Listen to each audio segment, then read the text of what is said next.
So let's uh, let's settle in. We'll sit.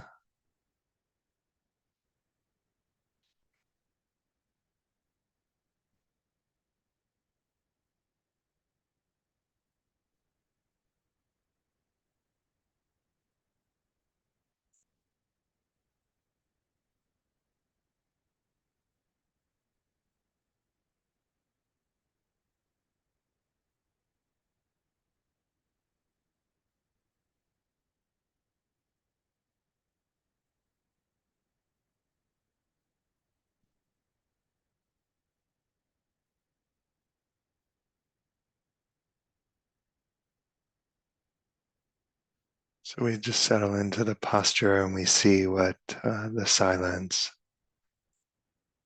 wants to tell us this morning, this day.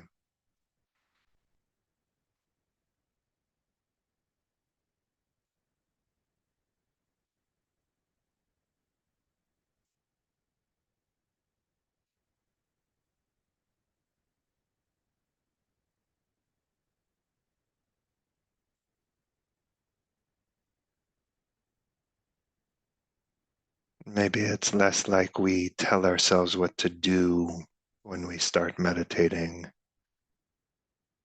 and more like we listen to the silence and take our cues from that.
We relax whatever can be relaxed,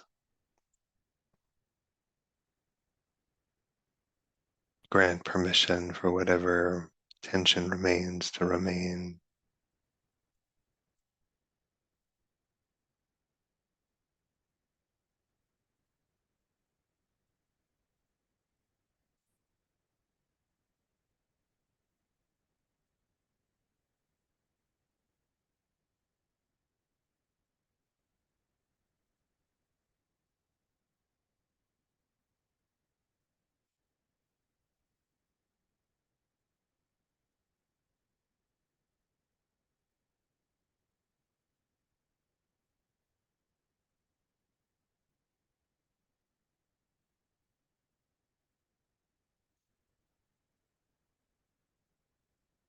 As we relax, maybe in dramatic ways or subtle ways, the view changes.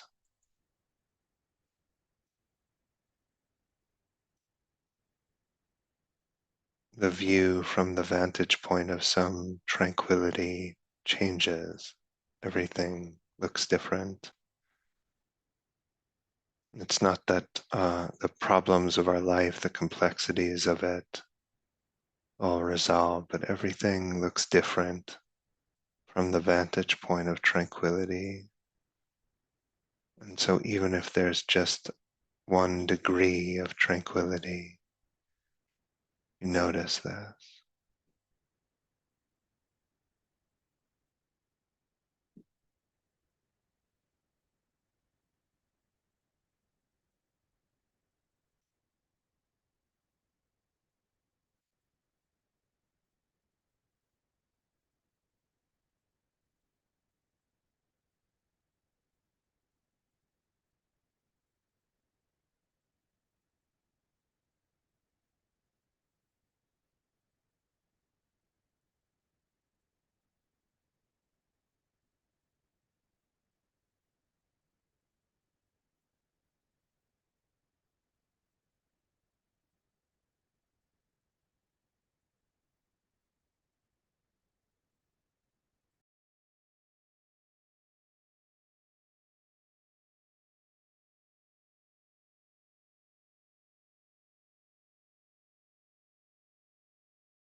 Tranquility is supported by narrowing the attentional field,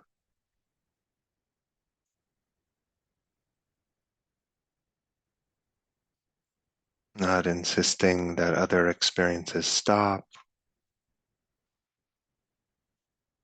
or turning anything into an enemy of meditation,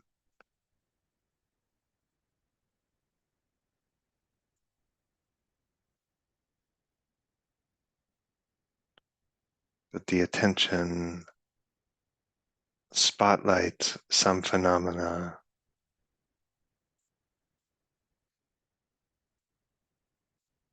and leaves the rest of the world in the background in the dark.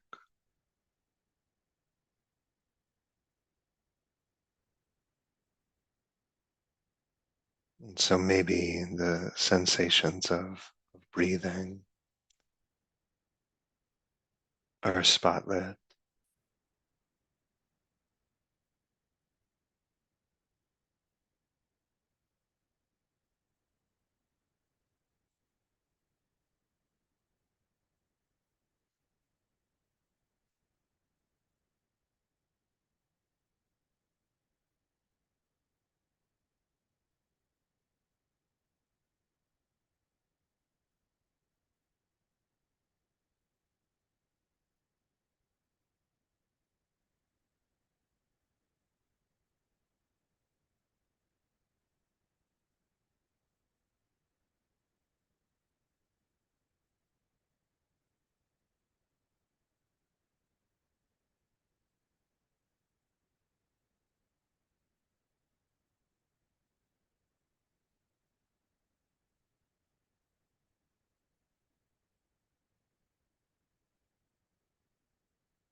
And it's like we just make our home there,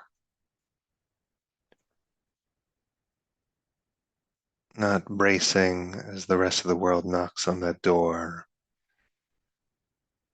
but our home is there. We become more intimate with the sensations of breathing.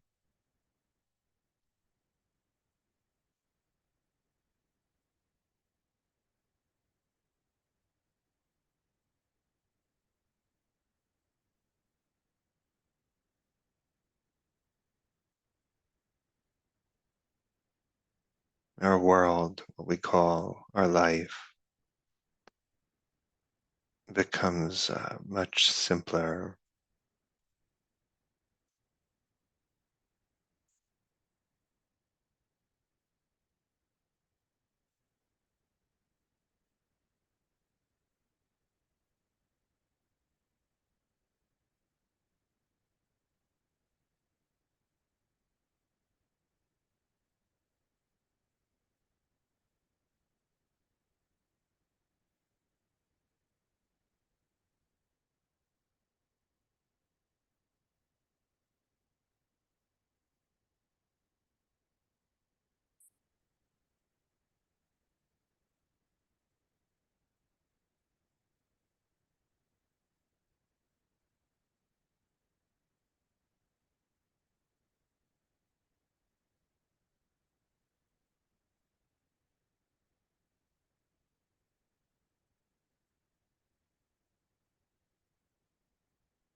And of course, our worry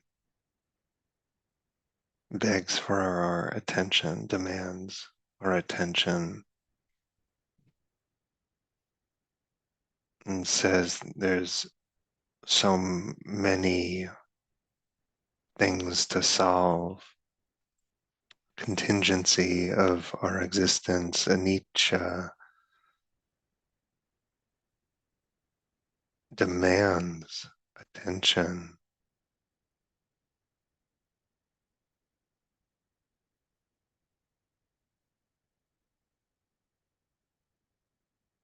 And yet, if all we're ever doing is solving the problem of another moment, and it's very possible to live a whole life only ever doing that.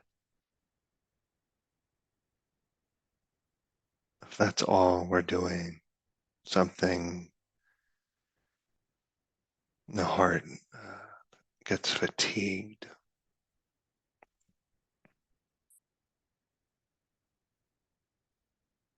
So we consent to the kind of vulnerability, the exposure of non-worry, of not keeping tabs on every problem we have or might have.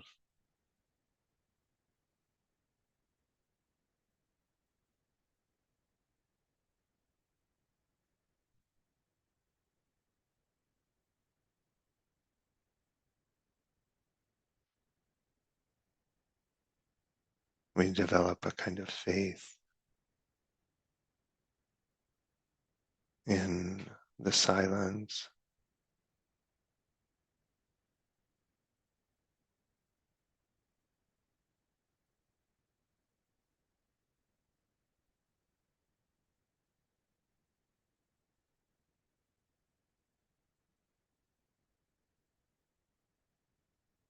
So I'll be quiet for some minutes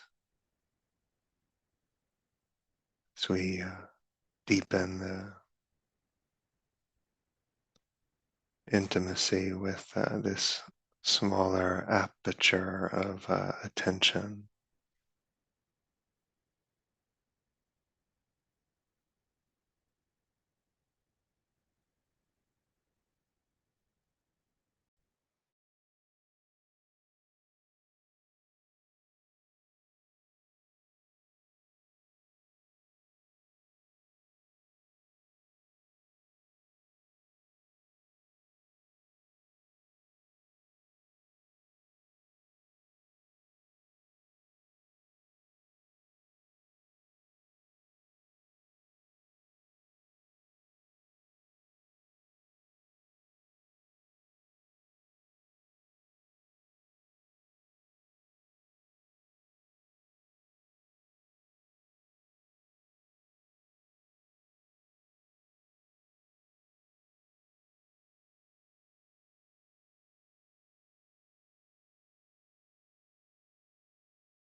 Stabilizing the inner gaze.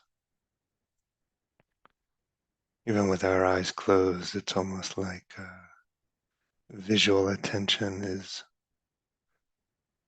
surveying the landscape for threat, problems that need to be solved.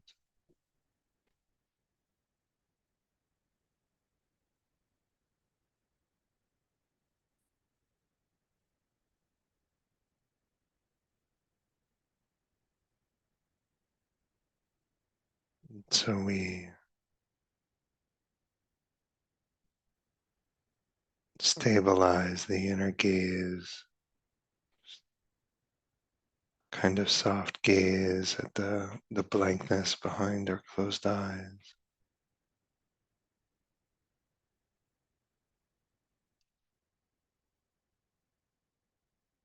Keep feeling being nourished by our breathing,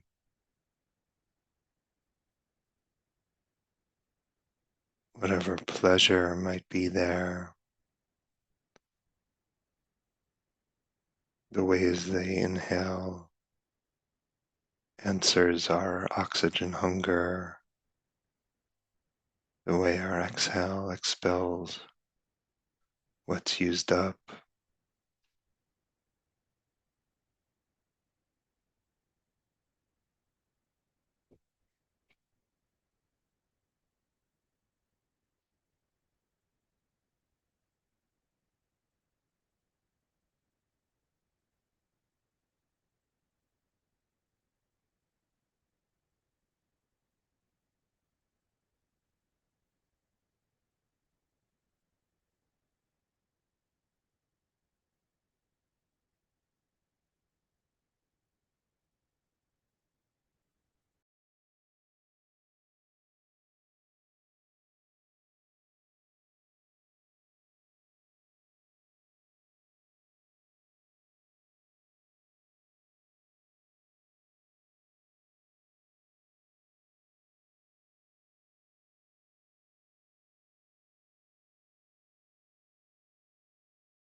often our suffering involves some measure of kind of hyper arousal, not always, but often.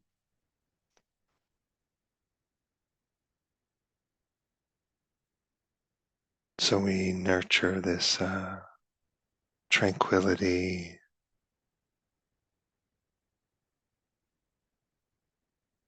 kind of refuge of making the aperture of attention smaller, the ways we feel less bombarded by experience.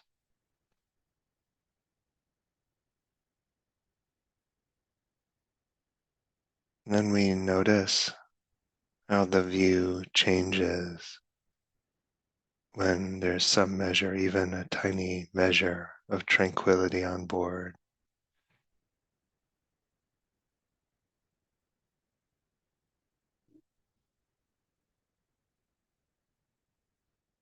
All experience is preceded by mind, the Buddha said.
Okay, so welcome.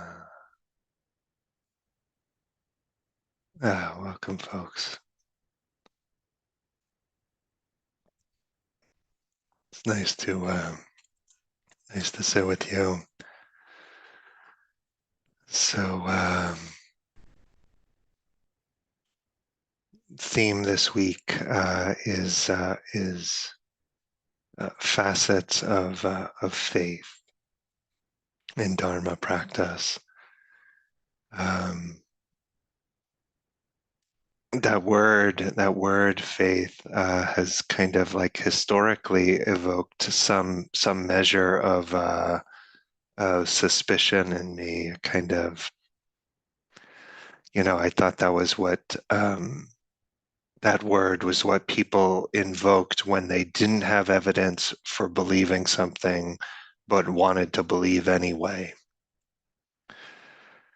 And early in early in practice, I sort of intuitively sensed the power of the Dharma, that it was kind of pushing deep buttons inside me. And in sensing that the kind of the power of it, I sort of felt a little intoxicating, like I could sense the intoxicating potential of like giving myself over to something. And I didn't know what I was giving myself over to. I wanted to be careful. I wanted to be careful not to give away too much of my mind. So I would kind of like dip my toe into practice and then pull my toe out. It's okay. And at the same time, I did have a sense that some measure of surrender was really required to deepen that that the kind of gates of Dharma are closed to those who will not surrender. And that was 25 years ago, quarter century. It's really kind of wild. And maybe without knowing it, faith kind of snuck up on me and now just animates Dharma practice to a large extent. So what is this? What is faith? It's not faith in samsara, like it's not faith that everything works out okay. It's not it's not some kind of naive hope. And it's not pretending that some data, some aspects of our experience need to be discounted. Okay, I can be faithful if I'm paying attention to this, but if I actually allow all that pain in or something, then I don't know, the faith wobbles. But when we don't have trust in the path of awareness, it seems like some experiences must be disavowed. But that gets us into a kind of pretend mode where we write off some aspects of experience, pretend they don't exist. When we pretend, we confuse ourselves, we alienate ourselves. The Dharma never asks you to pretend. Your faith never asks you to pretend, right? It might ask you to check out a different view, but it never asks you to pretend. And so faith is compatible with a kind of openness to all data and evidence. And I've come to associate faith not with naivete, but with a certain kind of dropping of defensiveness. That faith is less a kind of rigid set of views and more the heart's gesture of surrender. And this is how we let go into our path. And so faith tolerates not knowing. It's not filling the kind of unknown or uncertainty with rigid views or something like this. It's more a kind of trusting something about one's heart. And etymologically, the word apparently is some connotation of like uh, to place your heart upon. Where do you place your heart? Where do we seek our redemption? Uh, where do we invest our hope? Where do we invest our hope? Ajahn Sujito said something like, generally people say the path begins with wise view. That we establish wise view, that's where the path begins.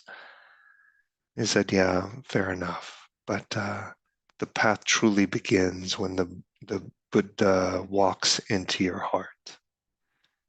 Walks into your heart. That is the arising of a certain kind of faith. And I recognize that has that language parallels other traditions, but there's something about that that feels right. The Buddha walking into one's heart. Faith, I realize, is a certain kind of optimism. It's an optimism. That's a word. I don't know if I've ever used that word in a Dharma talk, actually, optimism. Uh, but it's weird because it's like we talk so much about dukkha. I've been studying, comprehend dukkha, suffering in unsatisfactoriness, like all these years of comprehending dukkha.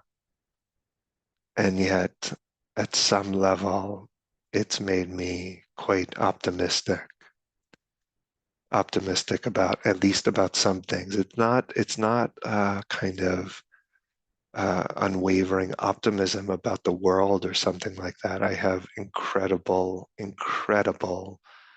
reverence for the destructiveness of greed, hate, and delusion, for the ways in which that gets scaled in our world, the ways in which it's being scaled by technology. Incredible respect for the power of that. So not optimistic in certain ways, but optimism about the heart mind and optimism about capacity of our own heart. And if I had to characterize them, I might say like Buddhist teachers tend to be a little bit maybe a little bearish about the future, bullish about human potential, capacity. There's there's an optimism about looking, about awareness, that no matter what pain is being known, the knowing of it makes something else also true. An optimism about this kind of longing for veracity, like just to this truth seeking, that whatever we discover will make love more rather than less urgent. There's a faith in that. Knowing that, yeah, the truth can hurt. It can hurt a lot, but it won't harm your heart. And that's very different. That's very different. It's a faith in something like the samsara will will hurt for sure, but need not harm your heart. Faith is what allows surrender to feel safe enough, faith is a willingness to fall. A lot of Dharma is about falling, sometimes gracefully, often without any grace whatsoever, but it's about falling. It's about groundlessness, but a trust that develops that in the groundlessness, in the falling, yeah, love will catch you. Awareness will catch you. The Dharma will catch you. It's a faith in that. And when this arises, you really, yeah, you no longer wonder at all if you might be excluded from the Buddha's grace. And you no longer feel like you're kind of like following someone else's path, that you're assimilating to someone else's path, someone else's tradition. No, you find your belonging in the Dharma.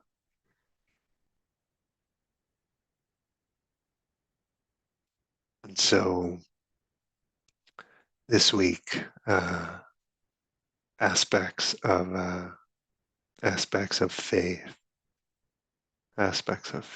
emerging from doubt, faith in love, faith, confidence in oneself, faith in letting go. This will be the theme. So happy to be with you and feel yeah, connected, just knowing you're out there practicing. Okay, folks, wishing you a good day.